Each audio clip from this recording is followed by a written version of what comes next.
On to something we talk a lot on the show about, domestic violence. In this next viral video, a hidden camera experiment in the UK revealed some shocking reactions to domestic violence on the street. What? Get your hand off me. Come here. Get your hand off me. Who was there? Get your hand off me. Who was there? Tell me who was there. People are looking at us. People are looking at us. Will you get your hand off me? Stop. People are looking at us. What's wrong with you? We're fine. I'm glad, thanks. Okay, because someone will call the police if you carry on doing that to someone. Okay. Because if I don't, someone else will.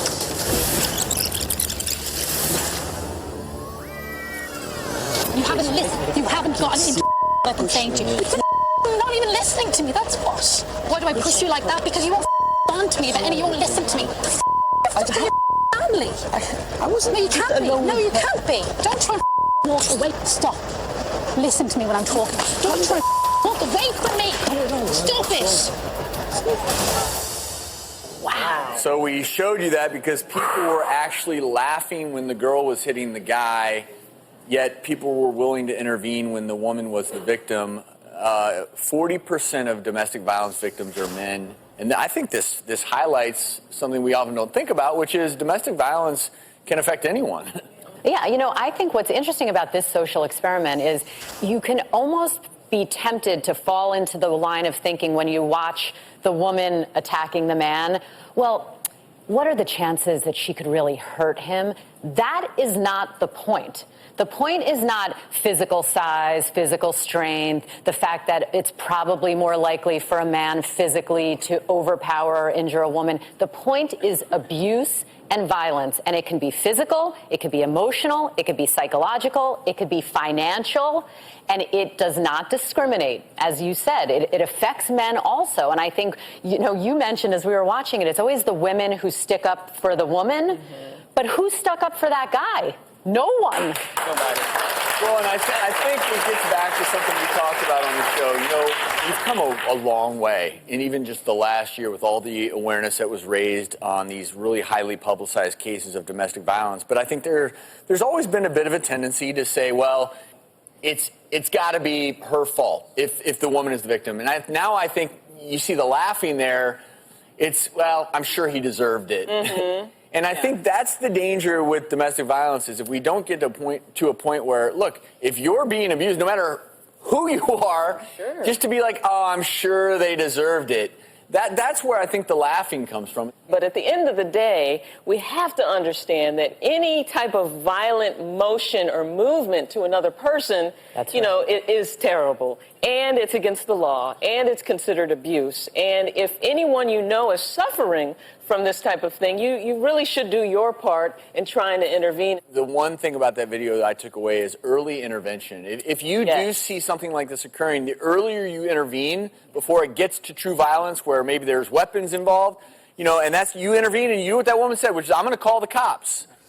And that will diffuse the situation really, really quickly in many cases. Well, Stats Canada shows they're about equal, with only about 76,000 difference within 5 years. And men are more likely to be abused. But no, you gotta demonize it. Make it seem like men are beating everyone. Hide it all under a rug.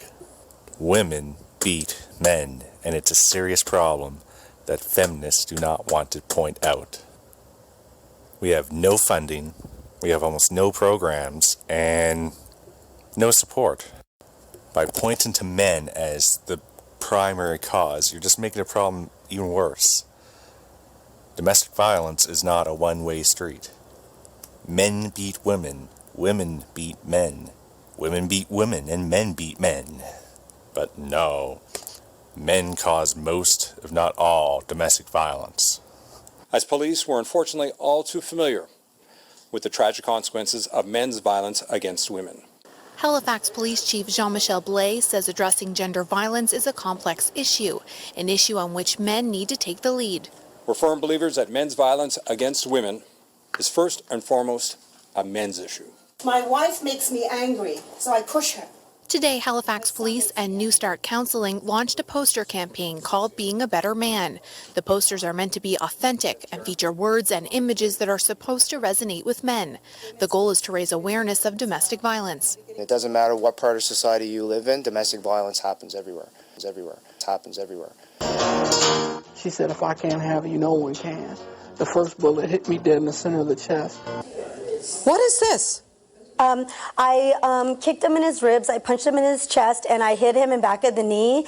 And then he was once again doing his little thing, you can't hurt me. So I scratched up his face because this was an ongoing thing. It's like he was not communicating, he's not coming home, he's looking at other women, he's cheating on me, and I'm just frustrated. I was attacked with scissors, ashtrays. I was hit with a marble chopping board. I'd have cigarettes put out on me. I don't think there's any object in the house that at some stage wasn't used as a weapon. I'm getting 3 or 4 stitches in my jaw, and I'm telling them that I fell down and hit a TV. I purchased a pug. Chubbs was his name. My favorite pug. He was just awesome. One day, he says, Denise didn't want him to go to work. She asked him to spend the day with her. If not, she would kill his dog. You stabbed him. Do that. That's operation. You stabbed him. You stabbed him. Yes, I did.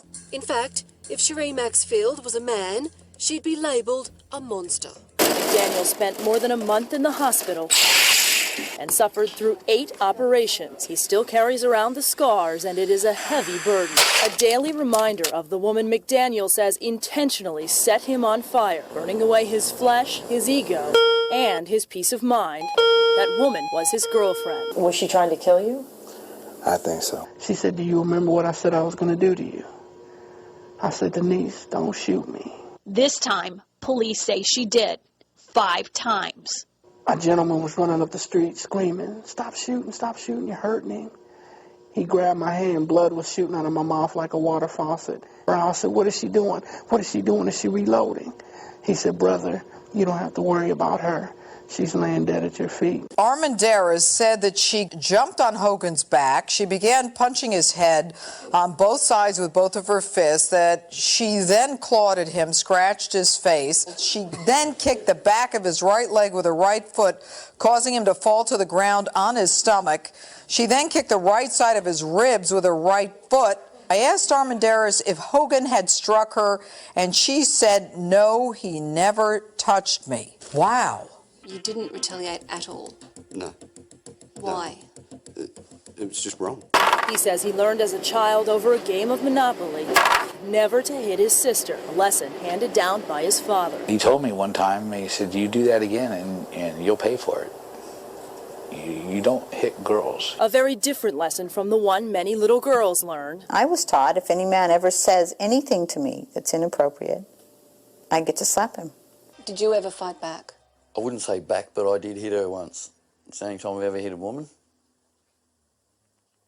And,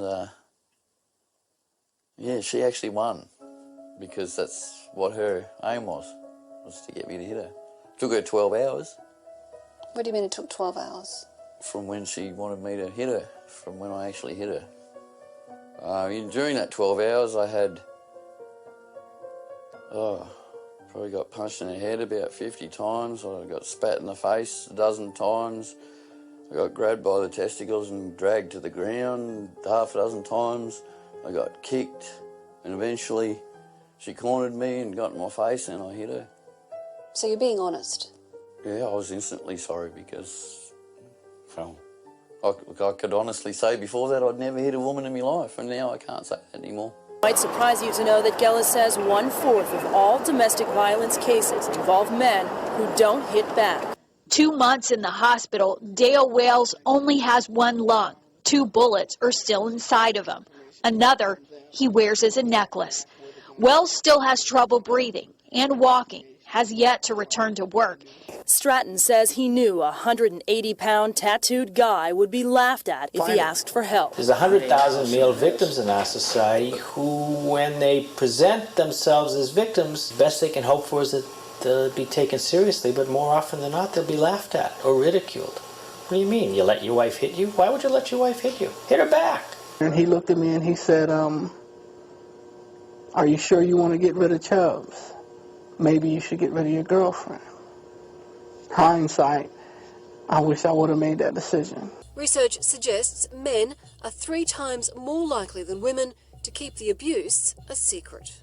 There's still a very big stigma about machoism with men. Is there an element of shame or embarrassment in being a man and saying, I'm a victim of domestic violence? Very much so, yeah. Well, because, even other blokes, mates, you can't control your woman, It's like, well, I'm not into controlling anyone. You can't handle your woman? What's up with you? Were you embarrassed to call the police and say, I just got slapped by my wife? Pride is what he says silenced him for too long. I've handled too many cases of men being either stabbed or killed by women. They don't want to talk about it, or they just think that it is something that will go away. It will not go away. The next beating is going to be worse than the last beating. Men are less likely to report the violence due to embarrassment or the assumptions that others won't believe you. Why are so many of these crimes unreported? You get a whole series of reasons why men put up with it. They love the woman, they think she will change, or if they do go and try and say, for instance, go to the police, they get such a negative reaction that convinces them they shouldn't confide in them. Because the dreadful thing about domestic violence as a man, not only are you being beaten up, but you can't tell anybody. You can't tell your male friends. Researcher Richard Gellis says he's even had his life threatened by people who disagree with his conclusion that men are victims too. How many death threats have you got? 10, 12. Rick Stratton says that sort of active effort to hide information is dangerous. I can't be an isolated incident. I can't be. And I know that there's something that's got to be done about it, because the longer we stay quiet and we cover and we lie, the worse it's going to get. And we're going to be using body bags. Like many female victims, Phil kept up a happy facade. When he did finally go to police for help, he says a policewoman dismissed him. She basically told me, just man up and deal with the problem, because, because my ex was quite small, like, so she wasn't a large girl or anything like that. She sort of looked at her as if to say, how could she do any damage to you? They're just not being believed. That silence is a killer. Now, we know some women's groups will challenge what you're about to hear. A report which says 1 in 3 are victims of some kind of abuse. They simply just don't always report it. 40% of domestic violence victims are men. And I think this highlights something we often don't think about, which is domestic violence can affect anyone. Latest figures reveal that men in England and Wales aged between 20 and 24 are just as likely to be victims of domestic abuse as women in the same age group. But more and more of them are coming forward. So is that a sign that women are becoming more violent? Each year in this country, 600 men are killed by their wives, girlfriends, or exes. You hear the statistics for female victims of domestic violence. We know that every 15 seconds a woman is battered. But how often is a man battered by a woman in the United States? Well, the number is the same, every 15 seconds. Now, the stats on domestic violence against males are a bit sketchy. Advocates believe that's because it's underreported, because men are ashamed to come forward. Every reference in here is all pointing to the male being the perpetrator. What do you think of that? It's just wrong, because it's not always the male who is the perpetrator. The other thing is that women don't want to hear that women can be violent, because that goes against notions of femininity. The trouble was I couldn't get the funding for the men's refuge. The whole subject had been hijacked by the feminist movement, and I could never get anyone to print the fact that men were also victims.